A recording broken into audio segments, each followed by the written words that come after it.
नमस्कार दोस्तों, आज 10 मार्च के मुख्य समाचार में आपका बहुत बहुत स्वागत है, जिसमें सबसे पहली और बड़ी खबर में आपको बताएंगे कि हरियाणा में भाजपा की बढ़ी मुश्किलें। अविश्वास प्रस्ताव से पहले जेजेपी के 4 विधायकों के तेवर हो गए हैं तीखे और दुष्यंत चौटाला की बढ़ गई है परेशानियां। जी हां दोस्तों, किसान आंदोलन का सबसे बड़ा असर हरियाणा में देखने को मिल सकता है।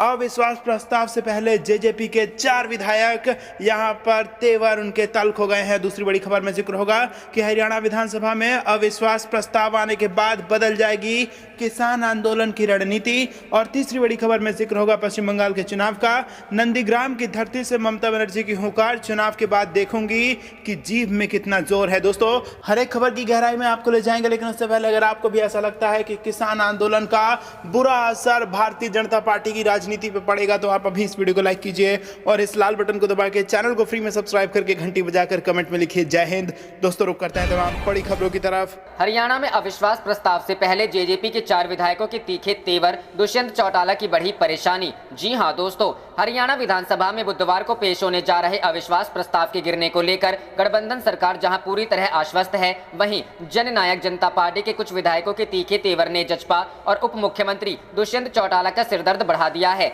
अविश्वास प्रस्ताव पर चर्चा से पहले सोमवार को टोहाना से जजपा विधायक देवेंद्र बबली ने कृषि कानूनों को लेकर अपनी ही सरकार पर सवाल उठाए थे, तो मंगलवार को बरवाला से जजपा विधायक जोगी राम सिहाग, नारनौंद के विधायक रामकुमार गौतम और गुहला से विधायक और जजपा विधायक दल के उपनेता ईश्वर सिंह ने कई तीखे सवाल उठाकर अपनी पार्टी के नेता दुष्यंत चौटाला की मुश्किलें बढ़ा दी हैं। मंगलवार को विधानसभा में ईश्वर सिंह ने सरकार की उपलब्धियां गिनाते हुए अपनी बात शुरू की और फिर देखते ही देखते तीखे सवाल दागने शुरू कर दिए। उन्होंने बजट में अनुसूचित जाति वर्ग के लिए कुल आवंटित राशि में से 40% हिस्सा जारी नहीं होने पर सवाल उठाए। अनुसूचित जाति एवं पिछड़े वर्ग कल्याण मंत्री डॉक्टर बनवारी लाल ने कहा कि पिछले 2 वर्षों में अनुसूचित जाति उप योजना के तहत 14,977 करोड़ रुपए जारी हुए हैं, जिनमें से वर्ष 2018-19 में 7,367.29 करोड़ और वर्ष 2019-20 में 7,610.18 करोड़ रुपए दिए। रुक करते हैं अगली खबर की तरफ। हरियाणा विधानसभा में अविश्वास प्रस्ताव आने के बाद बदल जाएगी किसान आंदोलन की रणनीति। जी हां दोस्तों,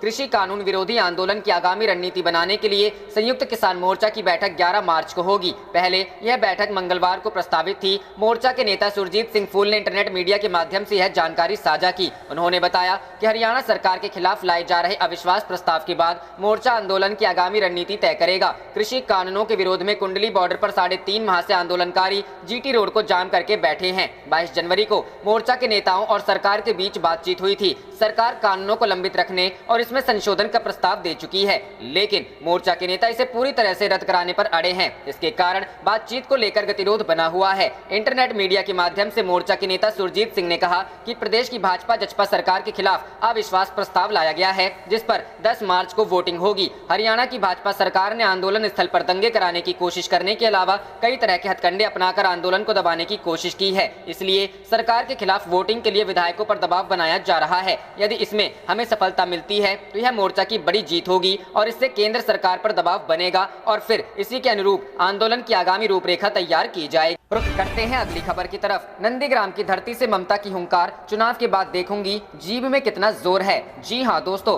बंगाल विधानसभा चुनाव की सबसे हाई प्रोफाइल सीट नंदीग्राम से ममता बनर्जी ने हुंकार भर दी है। ममता बनर्जी बुधवार को यहां से पर्चा दाखिल करेंगी। इससे पहले मंगलवार को एक जनसभा में ममता बनर्जी ने भारतीय जनता पार्टी पर जमकर निशाना साधा, साथ ही बीजेपी को हिंदुत्व की राजनीति पर नसीहत भी दी। बीजेपी के हिंदू कार्ड पर ममता बनर्जी ने कहा कि मैं भी हिंदू हूं और मेरे साथ हिंदू कार्ड मत खेलो। मैं सुबह चंडी पाठ करके घर से निकलती हूं। मैं चंडी पाठ सुना रही हूं, जो हिंदू मुसलमान कर रहे हैं सुन लें।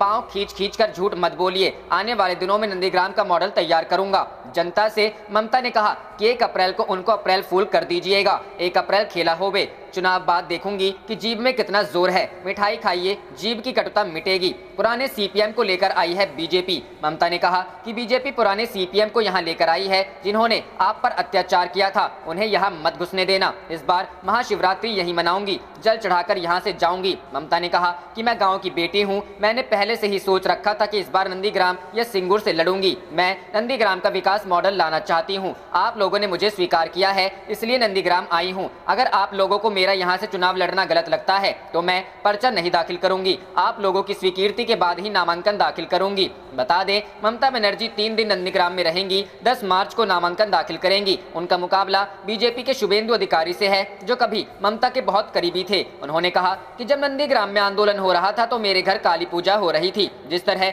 14 मार्च को गोली चली थी वो सबको याद है। मैं नंदीग्राम अकेली जा रही थी, मुझे रोकने की कोशिश की जा रही थी। राज्यपाल ने मुझे फोन करके कहा था कि रात को आपको नंदीग्राम नहीं जाना चाहिए। तमाम अत्याचार के बावजूद मैं पीछे नहीं हटी, मेरे ऊपर गोली भी चलाई गई थी, लेकिन मैं बंगाल के लिए डटी रही। इस दौरान ऐसे बहुत से लोगों को हमारे साथ होना चाहिए था, लेकिन वो नहीं आए। रुख करते हैं अगली खबर की तरफ। बढ़ने वाली है बीजेपी की मुश्किलें, चुनावी राज्यों में जाएंगे किसान आंदोलन में जान गंवाने वाले लोगों के परिजन। जी हां दोस्तों, कृषि कानून के खिलाफ प्रदर्शन को भले ही 100 दिन से अधिक हो चुके हों, लेकिन किसान हर दिन एक नई रणनीति पर विचार कर रहे हैं। नई रणनीति के तहत अब इस बात पर चर्चा की जा रही है कि आंदोलन में अब तक जितने लोगों की मृत्यु हुई है उनके परिजनों को भी अपने साथ जोड़ा जाए। संयुक्त किसान मोर्चा इस बात का दावा कर रही है कि अब तक इस आंदोलन में 270 से अधिक किसानों की मृत्यु हुई है। गाजीपुर बॉर्डर पर धरने पर बैठे किसानों से मिली जानकारी के अनुसार हाल ही में किसान नेताओं ने इस बात पर विचार किया है कि जिन राज्यों में चुनाव होने वाले हैं उनमें किसानों के जनप्रतिनिधियों के साथ साथ इन मृतक किसानों के परिजनों को भी शामिल किया जाए।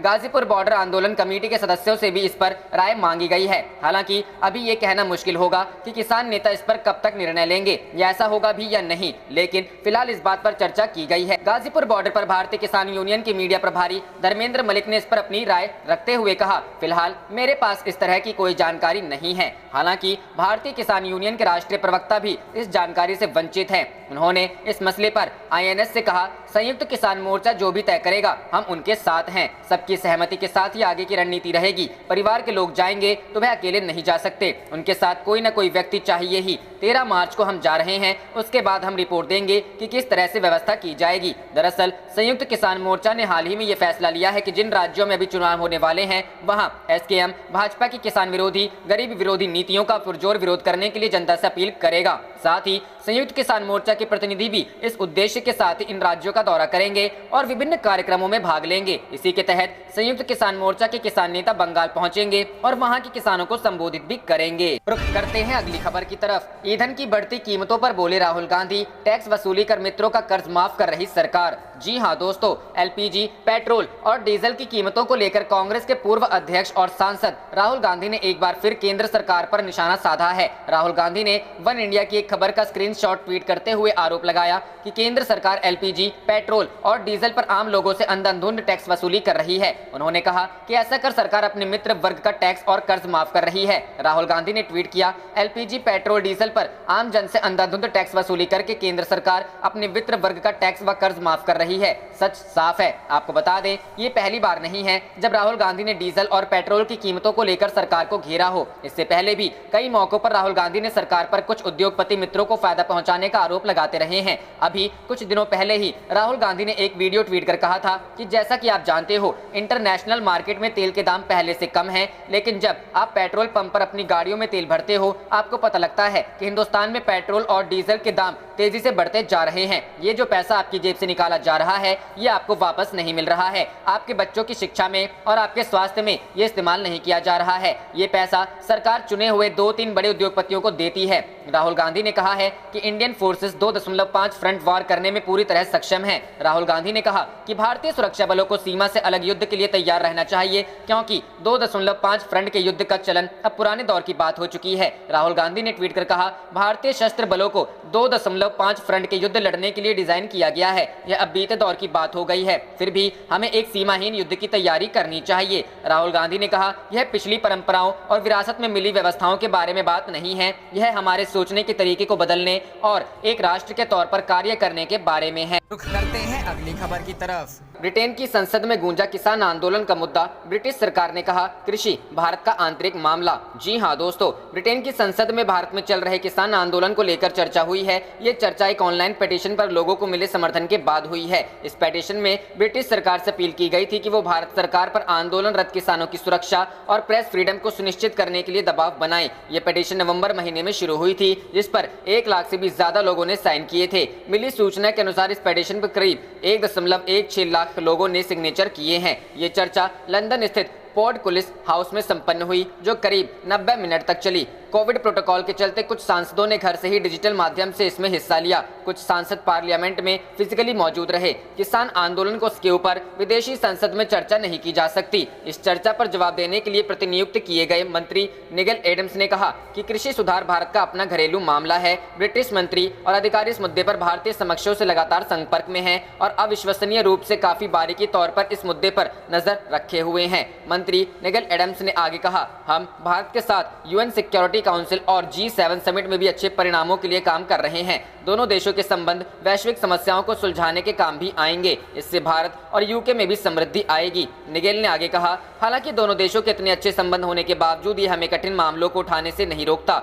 निगेल एडम्स ने उम्मीद जताई कि जल्द ही भारत सरकार और किसान यूनियनों के बीच बातचीत से कोई सकारात्मक परिणाम निकल जाएगा। रुख करते हैं अगली खबर की तरफ। सर्वे, बंगाल में दीदी, तमिलनाडु में कांग्रेस गठबंधन, जाने 5 राज्यों के अनुमान। जी हां दोस्तों, 4 राज्यों और एक केंद्र शासित प्रदेश में विधानसभा चुनाव को लेकर सियासी सरगर्मियां तेज है। सभी राजनीतिक दल चुनावी प्रचार में जुटे हुए हैं। पश्चिम बंगाल, असम, केरल, तमिलनाडु और पुडुचेरी में सियासी दल चुनाव जीतने के अभियान में लगे हुए हैं। इस बीच इन राज्यों में किसकी सरकार बनेगी, इसे लेकर टाइम्स नाउ और सी वोटर ने सर्वे किया है। सर्वे के अनुसार केरल में लेफ्ट डेमोक्रेटिक फ्रंट के फिर से वापस की संभावना है। एलडीएफ कुल 140 सीटों में से 82 सीटों पर जीत हासिल कर सकती है। वहीं यूनाइटेड डेमोक्रेटिक फ्रंट 56 सीटों पर जीत हासिल कर सकती है, जबकि बीजेपी केवल 1 सीट जीत सकती है।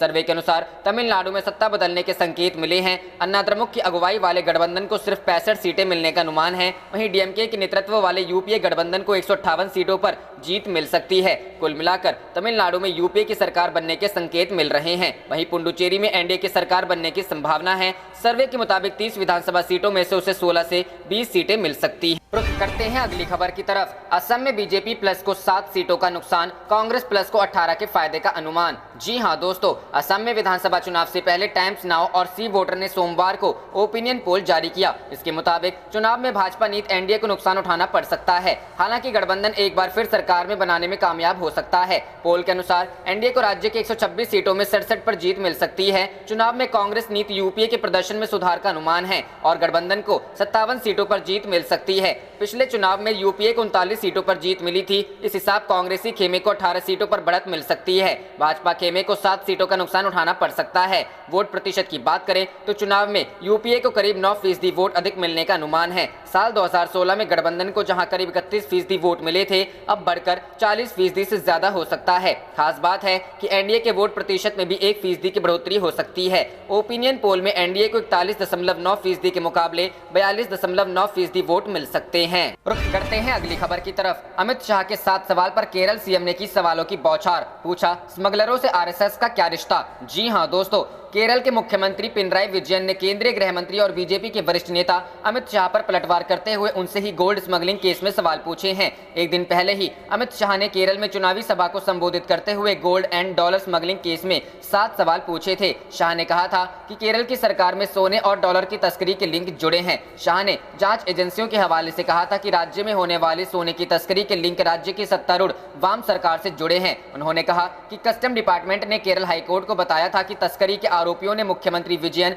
विधानसभा अध्यक्ष पी श्रीरामकृष्णन और कई मंत्रियों के खिलाफ सनसनीखेज खुलासे किए हैं। अमित शाह के इस आरोप को केरल के मुख्यमंत्री ने राज्य का अपमान करार दिया है और कहा है कि बीजेपी नेता की टिप्पणी केरल को अपमानित करने वाली है। विजयन ने कहा, अमित शाह के अभियान ने केरल का अपमान किया। उन्होंने कहा कि केरल भ्रष्टाचार की भूमि है। हमें याद रखना चाहिए कि कई एजेंसियों ने यह प्रमाणित किया है कि भारत में केरल सबसे कम भ्रष्ट है, लेकिन कांग्रेस ने भी बयान पर कोई आपत्ति नहीं की क्योंकि दोनों एक जैसे हैं। इसके बाद विजयन ने अमित शाह द्वारा उठाए गए 7 सवालों पर पलटवार करते हुए अपना सवाल पूछा, जो सभी सोने की तस्करी के मामले से जुड़े थे। उन्होंने पूछा, क्या एक संघ परिवार का एक ज्ञात व्यक्ति डिप्लोमेटिक बैगेज में हो सोने की तस्करी करने के मुख्य साजिशकर्ताओं में एक नहीं है? क्या आप यह नहीं जानते हैं? क्या सीमा शुल्क पूरी तरह से सोने की तस्करी जैसी राष्ट्र विरोधी गतिविधियों को रोकने के लिए जिम्मेदार नहीं है? क्या तिरुवनंतपुरम हवाई अड्डा पूरी तरह से केंद्र सरकार के अधीन नहीं है? विजयन इतने पर ही नहीं रुके। उन्होंने पूछा, बीजेपी के सत्ता में आने के बाद तिरुवनंतपुरम हवाई अड्डा सोने की तस्करी का अड्डा कैसे बन गया? विजयन ने पूछा,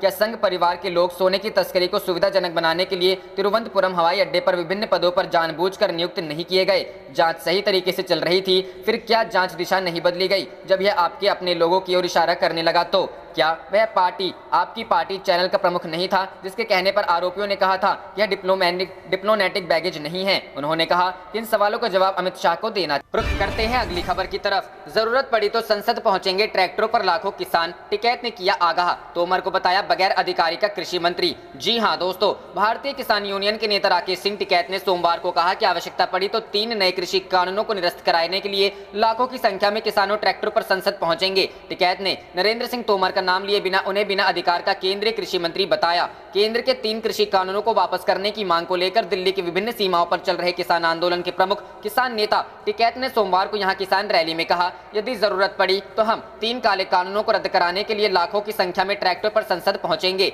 गणतंत्र दिवस पर दिल्ली में 3500 ट्रैक्टर आए थे, ये कोई किराए के ट्रैक्टर नहीं थे। बीकेयू नेता ने कहा, आपने जिस नेता को चुना है वह अपने से जवाब नहीं दे सकते हैं। वह फाइलों के साथ वापस जाते थे और जवाब के साथ वापस आते थे। टिकैत ने कहा कि लूट की सरकार अब सत्ता में आ गई है, हमें इससे सावधान रहना होगा। उन्होंने किसानों से कहा कि श्योपुर से ही बैरिकेडिंग तोड़ना शुरू करें। उन्होंने हल क्रांति शुरू करने का आह्वान किया। हालांकि उन्होंने इस पर अधिक कुछ न कहा। बीकेयू के प्रदेश सचिव अनिल यादव ने रविवार को पीटीआई भाषा को बताया कि टिकैत इस पखवाड़े 14 और 15 मार्च को रीवा और जबलपुर में 2 और किसान रैलियों को संबोधित करेंगे। टिकैत ने किसानों को जागरूक करने तथा किसान आंदोलन का समर्थन हासिल करने के लिए 5 राज्यों मध्य प्रदेश, उत्तराखंड, राजस्थान, कर्नाटक और तेलंगाना का दौरा करने की योजना बनाई है।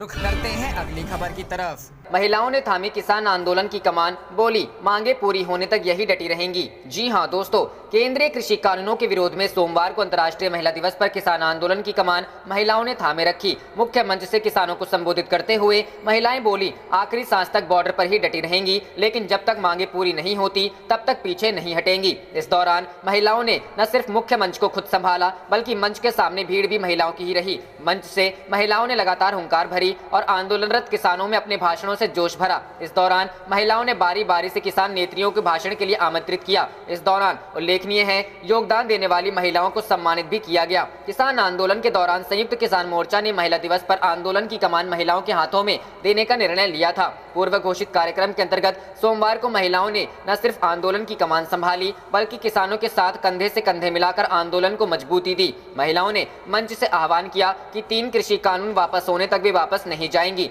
महिलाओं ने कहा कि आज की महिलाएं केवल चूल्हे चौके तक सीमित नहीं हैं, बल्कि अपने हक के लिए लड़ना भी जानती हैं। महिलाओं ने कहा कि पिछले 102 दिनों से उनके परिजन यहां आंदोलन की कमान संभाले हुए हैं। भीषण सर्दी, बारिश का सामना करने के बाद अब उनके परिजन गर्मी का सामना करने। महिलाओं ने सरकार को चेताया कि जब तक सरकार उनकी मांगे पूरी नहीं करती तब तक वे यहां से पीछे नहीं हटेंगी और बॉर्डर पर डटे अपने परिजनों के साथ ही आंदोलन को मजबूती के साथ आगे बढ़ाती रहे। रुख करते हैं अगली खबर की तरफ। सरकार ने डीजल पेट्रोल से 21 लाख करोड़ निचोड़ लिए हैं, जब विपक्ष ने हंगामा कर नहीं चलने दी संसद। जी हां दोस्तों, राज्यसभा में सोमवार को कांग्रेस के नेतृत्व में विपक्षी सदस्यों ने डीजल पेट्रोल की कीमतों में वृद्धि को लेकर हंगामा किया, जिसके कारण उच्च सदन की बैठक बाधित हुई। हंगामा लगातार चलता रहा। ऐसे में 4 बार के स्थगन के बाद आखिर में राज्यसभा की कार्रवाई पूरे दिन के लिए स्थगित कर दी गई। सभापति वेंकैया नायडू ने शून्यकाल में कहा कि उन्हें नेता प्रतिपक्ष मल्लिकार्जुन खड़गे की ओर से नियम 267 के तहत कार्य स्थगन नोटिस मिला है, जिसमें उन्होंने पेट्रोलियम उत्पादों की कीमतों में वृद्धि के मुद्दे पर चर्चा का अनुरोध किया है।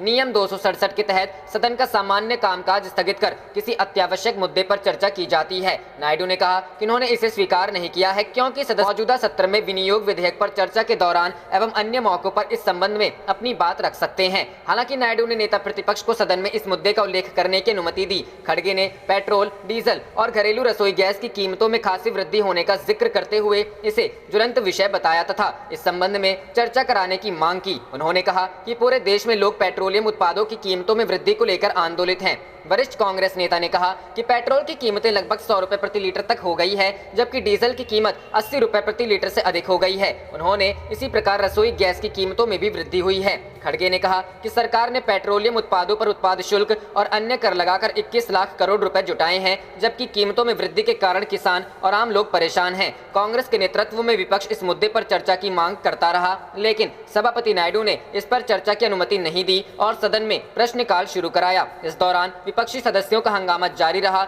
और कुछ सदस्य आसन के पास भी आ गए।